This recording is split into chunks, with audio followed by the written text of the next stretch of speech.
రండి ఓటు వేయండి అని రాజకీయ నేతలు, సెలబ్రిటీలు, ప్రముఖులు ఎంతమంది ప్రచారాలు చేసినా ప్రముఖ నగరాల్లో పెద్దగా స్పందన లభించడం లేదు. శుక్రవారం జరిగిన రెండో విడత పోలింగ్ ఇందుకు మరో ఉదాహరణగా మారింది. బెంగళూరులో దాదాపు సగం మంది ఓటర్లు తమ ఓటు హక్కును ఉపయోగించుకోకపోవడం ఆందోళనకు గురిచేస్తుంది. మరి పోలింగ్ శాతం తగ్గడానికి కారణాలేంటి? విద్యావంతులు ఉన్న నగరాల్లో సైతం ఎందుకు ఇలాంటి పరిస్థితి? Let's watch the story. Bengaluru నగర ఓటర్లు బద్దకించారు.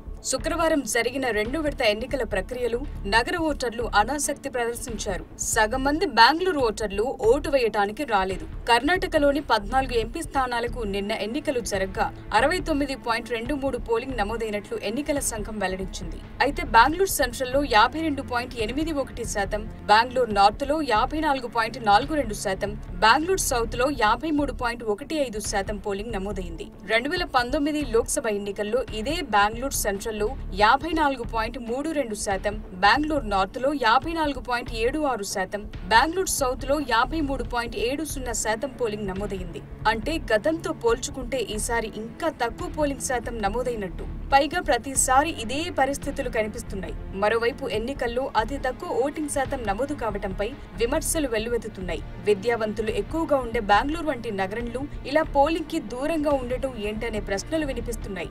నిన్న బెంగళూరులో జరిగిన పోలింగ్ లో సెలబ్రిటీలు పెద్ద ఎత్తున సందడి చేశారు. సినిమా తారలు, బిజినెస్ మ్యాన్లు తమ ఓటు హక్కు ఉపయోగించుకున్నారు. ఇన్ఫోసిస్ సహా వ్యవస్థాపకుడు నారాయణమూర్తి, ఆయన భార్య రాజ్యసభ సభ్యురాలు సుధామూర్తి సైతం బెంగళూరులో తన ఓటు హక్కును వినియోగించుకున్నారు. నారాయణమూర్తి ఆసుపత్రి నుంచి నేరుగా పోలింగ్ కేంద్రానికి వెళ్లి ఓటు వేశారు. మరోవైపు ఇలా నగరాల్లోని ప్రజలు ఓటు వేసేందుకు ఆసక్తి చూపించకపోవటం చర్చకు దారితీస్తోంది. పోలింగ్ దృష్ట్యా ప్రభుత్వ, ప్రైవేట్ సంస్థలకు సెలవులు ప్రకటించారు అధికారులు. దీంతో ఓటింగ్ శాతాన్ని పెంచుతారని ఆశాభావం వ్యక్తం చేశారు. అయినప్పటికీ కొందరు మాత్రం ఇచ్చిన సెలవు రోజున ఓటు వేయకుండా ఇంట్లో కూర్చోవటమో లేక బయట తిరగటమో చేస్తూ ఉన్నారు. మరికొందరు వేసవి తాపానికి పోలింగ్ బూత్ల వద్దకు రాకపోవటానికి కూడా కారణమయ్యుండొచ్చని అధికారులు భావిస్తున్నారు. రెండో దశ పోలింగ్ లో 13 రాష్ట్రాల్లోని 88 లోక్సభ స్థానాలకు పోలింగ్ జరిగింది. ఎన్నికల సంఘం తెలిపిన వివరాల ప్రకారం రెండో దశలో మొత్తం 68.49% ఓటింగ్ జరిగింది. ఇది గత లోక్సభ ఎన్నికలతో పోలిస్తే 2% తక్కువ.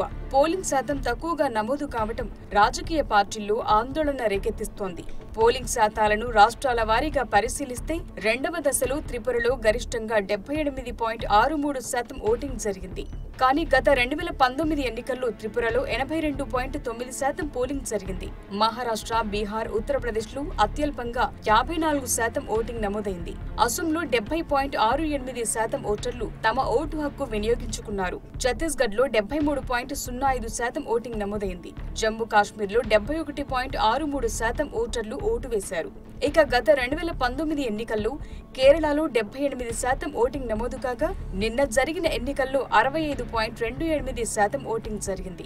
మధ్యప్రదేశ్ లో మొత్తం 56.60% ఓటర్లు ఓటు వేశారు. పశ్చిమ బెంగాల్లో 71.84% ఓటర్లు తమ ఓటు హక్కు వినియోగించుకున్నారు.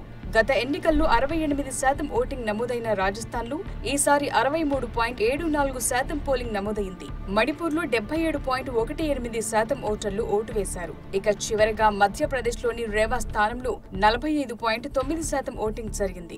ఓటింగ్ శాతాన్ని పెంచేందుకు ఎన్నికల సంఘం అధికారులు తీవ్రంగా ప్రయత్నించారు. అనేక కార్యక్రమాలు చేపట్టారు. వివిధ యాప్లను ఉపయోగించేలా ఓటర్లను ప్రోత్సహించారు. సులభంగా పోలింగ్ బూత్లను గుర్తించేందుకు వీలుగా ఓటర్ స్లిప్లపై QR కోడ్లను కూడా ముద్రించారు. మీ అభ్యర్థి ఎవరో తెలుసుకోండి అనే పేరిట ఒక హెల్ప్ లైన్, పోలింగ్ బూత్లకు సంబంధించి అందుబాటులో ఉన్న పార్కింగ్ సౌకర్యాలతో పాటు ఇతర చర్యలు తీసుకున్నారు. అయినప్పటికీ నిరాశే ఎదురైంది.